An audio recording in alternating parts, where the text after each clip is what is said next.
anbiya'i wa mursalin wa ala alihi wa sahbihi ajma'in. Assalamualaikum warahmatullahi wabarakatuh. Salam ukhuwah, salam kasih sayang dan salam satu Malaysia. Warga Dewan yang dirahmati sekalian, bersyukur kita kehadrat Allah kerana dengan izin serta limpah kurnia daripadanya dapat kita bertemu lagi dalam forum berkaitan penderaan terhadap kanak-kanak. Bersama saya, Alia Natasha, pada hari ini. Hadirin yang dirahmati Allah sekalian, sebelum saya memperkenalkan ahli-ahli panel kita pada hari ini, kita sedia maklum dewasa ini bahawa masalah penderaan kanak-kanak dalam kalangan masyarakat boleh dikatakan berada dalam kalangan yang agak membimbangkan semua pihak. Justeru itu, masalah ini perlulah dilihat dalam skop yang lebih besar jika ingin diselesaikan. Sesuai dengan tajuk forum kita pada hari ini, iaitu berkaitan penderaan kanak-kanak, punca, tanda, kesan dan sebagainya. Persoalan inilah kunci utama forum yang kita akan gunakan sebagai salah satu langkah untuk membendung permasalahan ini. Sebelum mengupas tajuk ini dengan lebih mendalam, terlebih dahulu, mari kita berkenalan dengan 5 orang ahli panel kita pada hari ini. Jangan ragu dan jangan risau kerana warga Dewas memangnya tidak asing lagi dengan panel-panel kita pada hari ini. Baiklah, di sebelah kanan saya pada hari ini, ahli panel pertama iaitu Saudari Aisyah, Saudari Atira, Saudari Anis, Saudari Juliana dan Saudari Hani. Apa khabar saudari semua? Alhamdulillah, sihat juga. Sebelum saya menyimpang dengan lebih jauh soalan saya pada panel pertama hari ini, penderaan kanak-kanak di masa kini sering berlaku. Jadi, apakah punca yang menyebabkan ianya berlaku? Terima kasih kepada pengurusi Alia. Punca penderaan kepada kanak-kanak ini bukanlah suatu isu yang baharu di Malaysia. Bahkan telah menjadi isu membelenggu masyarakat di negara kita. Seperti kita ketahui, kanak-kanak ini merupakan penyambung zuriat dan pewaris sebuah keluarga. Mengikut laporan yang dikeluarkan oleh Utusan Malaysia, sebanyak 70% kes penderaan kanak-kanak yang dilakukan oleh ibu bapa sendiri, manakala 30% dilakukan oleh pembantu rumah.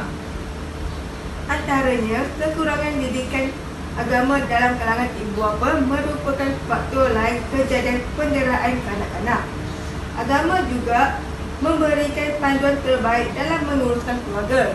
Hal ini demikian kerana ibu bapa bersikap bagai haruan makan anak dan sanggup menera darah daging sendiri. Ini menyebabkan pasangan muda yang masih berkelakuan seperti remaja dan tidak terfikir secara logik. Jelaslah bahawa masalah kewangan semasa membesarkan kanak-kanak mengakibatkan kes penderaan kanak-kanak berlaku. Punca yang seterusnya ialah menghadapi konflik kekeluargaan seperti hubungan rapuh disebabkan oleh pihak ketiga. Ini menyebabkan produktiviti ibu bapa di tempat kerja merosot dan tekanan oleh majikannya. Ditambahkan, kesesakan jalan raya akan meningkatkan emosi dan stres ibu bapa. Mereka akan berfikir panjang dan melepaskan geram terhadap kanak-kanak. Oleh itu, tekanan emosi ibu bapa tidak terkawal akan mengakibatkan kanak-kanak akan menjadi mangsa penderaan. Terima kasih. Itu sahaja. Terima kasih kepada ahli panel pertama kita di atas ulasan yang amat bernas sebentar tadi. Sekarang sudah terang lagi bersuluh bahawa punca-punca penderaan kanak-kanak ini ianya berpunca sendiri daripada ibu bapa mereka dan juga masyarakat di sekeliling. Jadi, saya ingin teruskan kepada ahli panel kedua kita. Saya akan tujukan soalan kepada ahli panel kedua kita, iaitu apakah tanda penderaan terhadap kanak-kanak yang yang boleh dilihat daripada.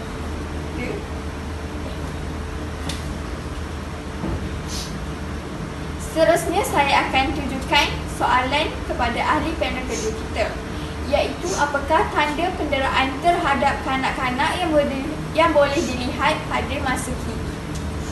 Terima kasih kepada Pengerusi Alia. Saya akan menjawab soalan yang ditanyakan sebentar tadi. Penderaan kanak-kanak adalah penganiayaan dan pengabaian kanak-kanak.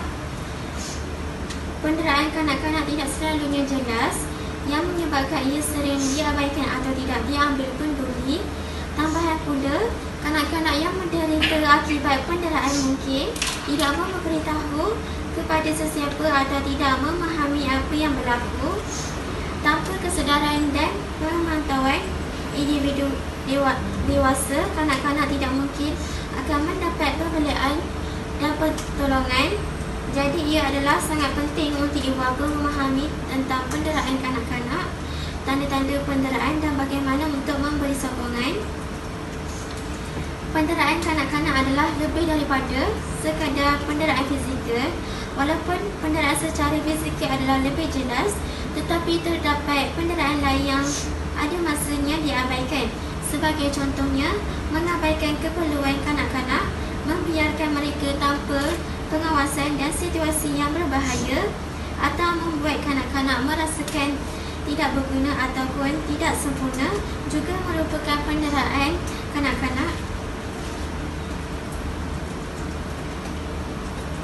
Tidak kira apa sekalipun penderaan yang dilakukan, ia tetap memberikan impak yang sama. Penderaan kanak-kanak boleh menyebabkan impak negatif terhadap pertumbuhan sosial dan psikologi kanak-kanak. Berikut adalah beberapa jenis penderaan yang boleh berlaku, iaitu dari segi penderaan fizikal, kanak-kanak didera atau diletakkan dalam keadaan yang berbahaya. Seterusnya, penderaan seksual, iaitu melakukan sebarang aktiviti seksual yang dengan kanak-kanak. Penderaan emosi pula, ianya melibatkan serangan lisan atau emosi seperti menjerit, memaki hamun atau mengabaikan seseorang kanak-kanak itu. Penderaan kesihatan pula, yang di mana jika seseorang kanak-kanak sengaja dibiarkan untuk sakit, ia dianggap sebagai penderaan kesihatan kerana meletakkan kanak-kanak dalam bahaya ataupun kecederaan. Dalam pengabaian pula, kanak-kanak tidak diberikan makanan, tempat tinggal, kasih sayang, pendidikan atau perubatan yang secukupnya. Saya akan menjelaskan tanda penderaan kanak-kanak, iaitu penderaan kanak-kanak boleh berlaku dalam kalangan mana-mana keluarga ataupun sekolah. Adalah sukar untuk kanak-kanak untuk mendedahkan bahawa mereka didera. Biasanya ini pendera adalah seseorang yang dianggap sebagai ibu bapa ataupun guru. Berikut adalah beberapa tanda yang boleh kita lihat untuk mengetahui bahawa kanak-kanak tersebut didera. Antaranya ialah kanak-kanak mengasingkan diri daripada rakan dan aktiviti normal. Sebagai contohnya, di dalam kelas, kanak-kanak itu mengasingkan diri daripada rakan-rakan yang lain dan tidak membuat aktiviti seperti rakan yang lain. Seterusnya adalah mereka akan menjadi marah, agresif atau bermusuhan dengan orang lain, iaitu menunjukkan prestasi yang buruk di sekolah. Seterusnya, ia juga menunjukkan tanda kemurungan atau ketakutan luar biasa, iaitu hilang keyakinan. Mereka juga kerap tidak hadir ke sekolah atau aktiviti sosial. Mereka juga sering memberontak atau gemar menipu, iaitu dengan mencuba untuk membunuh diri. Dari segi tanda penderaan fizikal ialah boleh dikategorikan kepada sama ada secara sengaja atau tidak sengaja ingin mencederakan kanak-kanak terbabit. Ia boleh berlaku dari bentuk disiplin dan hukuman yang tidak bersesuaian. Sebagai contohnya, menggunakan tali pinggang ke atas kanak-kanak. Kanak-kanak yang didera secara fizikal akan mempunyai tanda-tanda berikut, iaitu kecederaan yang tidak dapat dijelaskan ataupun dengan alasan yang kukuh, masalah perubatan dan perhatian yang tidak dapat dirawat. Seterusnya, selain itu, tanda penderaan seksual yang di mana adalah sesuatu yang rumit kerana mangsa akan merasa bersalah dan malu. Oleh kerana ini, penderaan seksual kanak-kanak jarang dilaporkan. Harus sentiasa diingatkan, penderaan seksual tidak bermakna ia melibatkan perhubungan secara fizikal. Ia juga mendedahkan kanak-kanak kepada situasi dan kandungan yang berbau seksual juga dianggap sebagai penderaan seksual. Berikut adalah beberapa tanda penderaan seksual yang di mana mempunyai tingkah laku seksual yang tidak sesuai. Seterusnya, mempunyai masalah pada alat sulit seperti kesakitan atau mempunyai masalah ketika berjalan ataupun duduk. Seterusnya, daripada tanda penderaan emosi pula yang menjejaskan kesihatan mental dan perkembangan sosial kanak-kanak, iaitu meninggalkan parut dalam sepanjang kehidupan psikologi. Walaupun penderaan emosi mungkin tidak menunjukkan sebarang sistem fizikal, berikut adalah beberapa tanda yang boleh kita perhatikan, iaitu mereka akan hilang keyakinan diri atau harga diri. Kanak-kanak juga akan mengalami kemurungan atau kegelisahan, iaitu sakit kepala atau sakit perut yang ketara dan tidak dapat dijelaskan. Mereka juga mengasingkan diri daripada aktiviti sosial, rakan ataupun daripada ibu bapa. Pengembangan emosi yang terganggu adalah juga tidak hadir ke sekolah atau penurunan dalam prestasi sekolah di dalam kelas. Tanda yang akhir sekali ialah pengabaian. Masalah pengabaian kanak-kanak sukar untuk dikenal pasti, iaitu pengabaian ini adalah kegagalan memberikan perlindungan kepada kanak-kanak. Ibu bapa atau individu dewasa mungkin tidak berupaya memberikan perlindungan disebabkan ketidakupayaan masalah kesihatan seperti kemurungan ataupun kecederaan serius. Berikut adalah beberapa tanda pengabaian kanak-kanak, iaitu kanak-kanak bersikap acuh tidak acuh. Seterusnya, mereka mempunyai masalah penjagaan kebersihan diri, masalah pertubuhan berat dan ketinggian. Selain itu, kekurangan dalam keperluan fizikal seperti pakaian, dan mereka juga akan merosot dengan prestasi di sekolah. Terima kasih kepada ahli panel kedua kita. Saya bersetuju dengan pendapat ahli panel kedua kita, iaitu Saudara Ju. Tanda penderaan kanak-kanak bukan sahaja membabitkan emosi, malahan ia juga membabitkan fizikal, seksual dan lain-lain lagi. Tanpa melengahkan lagi masa, saya teruskan soalan kepada ahli panel ketiga kita, iaitu apakah kesan penderaan yang berlaku terhadap kanak-kanak? Baiklah, terima kasih kepada pengerusi Aliaw. Di sini saya akan teruskan dengan kesan penderaan terhadap kanak-kanak. Kesan penderaan kanak-kanak meliputi aspek berkaitan perkembangan minda, fizikal dan juga tingkah laku. Mereka juga mungkin mengalami trauma yang berpanjangan. Seperti yang diketahui umum, kebanyakan kes penderaan melibatkan kanak-kanak dan bayi berlaku disebabkan oleh pelbagai faktor seperti krisis rumah tangga, pengabaian tanggungjawab, tekanan dan masalah mental. Terdapat pelbagai kesan penderaan terhadap kanak-kanak yang dapat kita lihat. Antaranya, keadaan fizikal. Kesan penderaan fizikal adalah lebih mudah dilihat berbanding penderaan lain kerana menunjukkan beberapa kesan seperti lebam atau bengkak akibat daripada dipukul, luka terbakar daripada dicucuk oleh puntung rokok atau sebagainya. Apabila berlakunya seperti ini, kanak-kanak berkemungkinan takut dan tidak berani untuk memberitahu kepada sesiapa mengenai mereka telah didera. Kerana mereka berfikir bahawa sekiranya mereka memberitahu orang lain, mereka akan didera dengan lebih teruk lagi. Kesan yang seterusnya adalah mengganggu proses perkembangan kanak-kanak. Secara umumnya, otak manusia akan melalui tahap perkembangan luar biasa ketika masih bayi dan kanak-kanak. Kejadian yang sama dan berulang terjadi sebenarnya boleh mendatangkan kesan terhadap mereka dan menyebabkan otak mereka tidak aktif.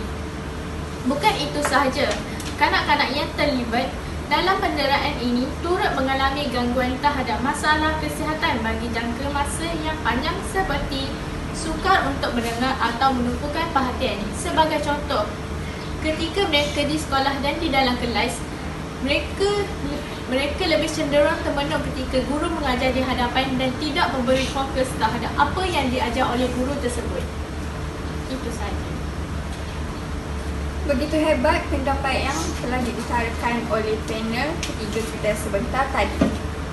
Seterusnya, kita beralih soalan kepada ahli panel keempat kita, iaitu apakah kesan penderaan lain terhadap kalangan kanak-kanak dan ceritakan sedikit isu penderaan yang telah terjadi terhadap adik Bella. Terima kasih kepada pengurusi Alia. Kesan lain yang kita dapati daripada isu penderaan ini adalah daripada tingkah laku kanak-kanak itu sendiri. Kanak-kanak yang sering didera atau dikasari ini lebih cenderung untuk memiliki tahap keyakinan diri yang kurang. Kanak-kanak ini merasa takut untuk berhadapan dengan orang sekeliling mereka. Selain itu, mereka juga tidak mudah untuk mempercayai sesiapa sahaja yang ada di sekeliling. Ini berkemungkinan sukar untuk kanak-kanak meluahkan perasaan sebenar mereka sehingga ia boleh mengganggu fikiran dan akan menyebabkan tekanan emosi.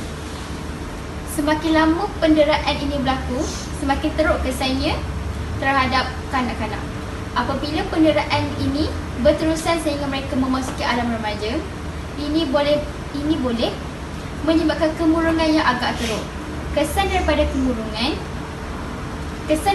ini, mereka berani untuk mencederakan diri sendiri, sukar untuk tidur malam, menjauhkan diri daripada bertemu dengan orang luar. Isu berkaitan dengan kes penderaan adik Bella ini terus hangat diperkatakan oleh orang ramai. Ini membuatkan rata-rata warga meluahkan rasa kecewa, geram, marah selepas melihat foto dan video yang dipaparkan di media sosial. Adik Bella ini mengalami kecederaan fizikal seperti di tangan, dada, leher serta peha yang dipercayai agak teruk melecurnya. Adik Bella ini berusia 13 tahun yang dilahirkan sebagai sindrom Down yang didakwa didera di sebuah kondominium. Sebahagian daripada penderaan yang dialami oleh adik Bella adalah dipukul dengan penyangkut baju, dikurung dalam bilik, disimbah dengan air panas dan lebih kejam lagi, dipaksa memakan najis sendiri. Pengasuh adik Bella iaitu Siti Bainon mengaku bahawa dia tidak bersalah atas tuduhan-tuduhan yang dilemparkan ke atas beliau, iaitu menganiaya dan mengabaikan adik Bella sehingga menyebabkan kecederaan pada adik Bella. Sekian, terima kasih. Begitu hebat sekali wacana yang telah dilontarkan ahli panel keempat kita sebentar tadi. Berdasarkan apa yang telah diperkatakan berkaitan adik Bella, apakah yang telah diambil, apakah tindakan yang telah diambil kepada Siti Bainon tersebut? Saya buka soalan ini bebas kepada semua ahli panel kita pada hari ini. Seperti yang saya tahu, Siti Bainon telah dijatuhkan hukuman di mana mahkamah telah menjatuhkan hukuman di atas kes terhadap adik Bella tersebut.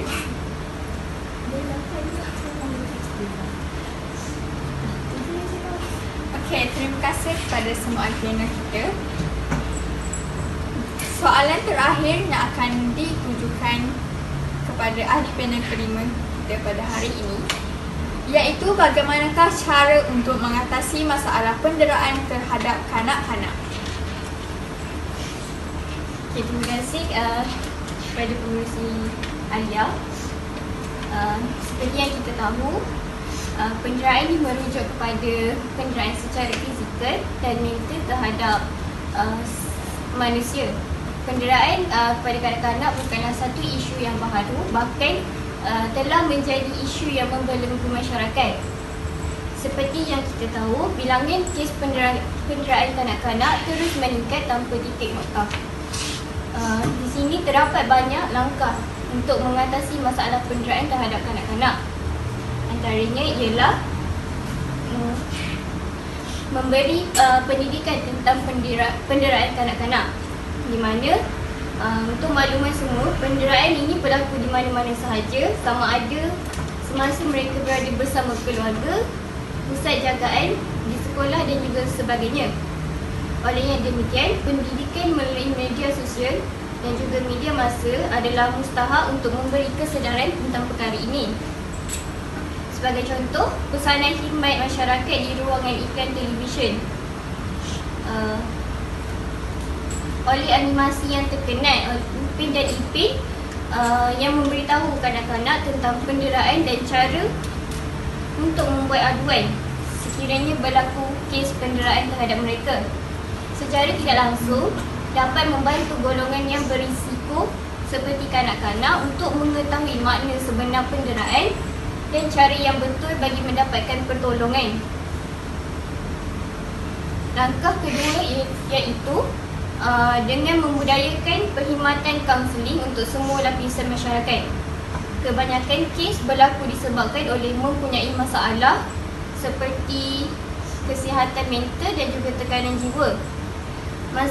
Ia terjadi adalah akibat daripada pendam masalah dan juga tekanan di tempat kerja atau sebaliknya. Seterusnya, individu akan bertindak di luar kawalan oleh kerana tidak mampu lagi untuk berfikir secara rasional dan juga waras. Justru itu, setiap individu perlu mendapatkan perkhidmatan kaunseling untuk berkongsi masalah yang ditanggung. Dengan berkongsi masalah, fikiran seseorang dapat ditenangkan dari segala masalah dan tekanan. Oleh itu, masalah penderaan dapat diatasi dan dielakkan daripada berlaku. Langkah seterusnya iaitu masalah penderaan dalam kalangan kanak-kanak dapat diatasi dengan menjadi anggota masyarakat yang peka terhadap keadaan sekeliling. Jadilah mata-mata kepada pihak berkuasa untuk melapor segala aktiviti yang mencurigakan yang berlaku di kawasan sekian. Bukan untuk menyibuk hal peribadi orang, tetapi budaya mengambil berat sesama jiran perlu diterap dalam diri. Apabila sebuah komuniti yang prihatin dibina, tiada ruang kepada mana-mana individu untuk melakukan penderaan dalam keadaan berisiko untuk mereka.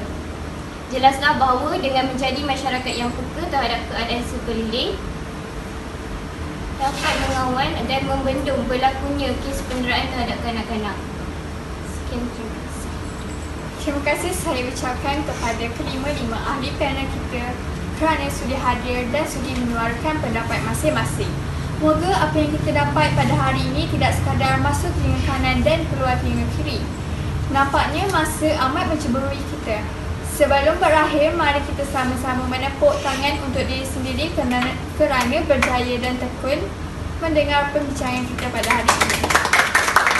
Kesimpulannya, perkara yang berkaitan dengan masalah ini sebenarnya bukanlah suatu perkara yang patut kita pandang remeh.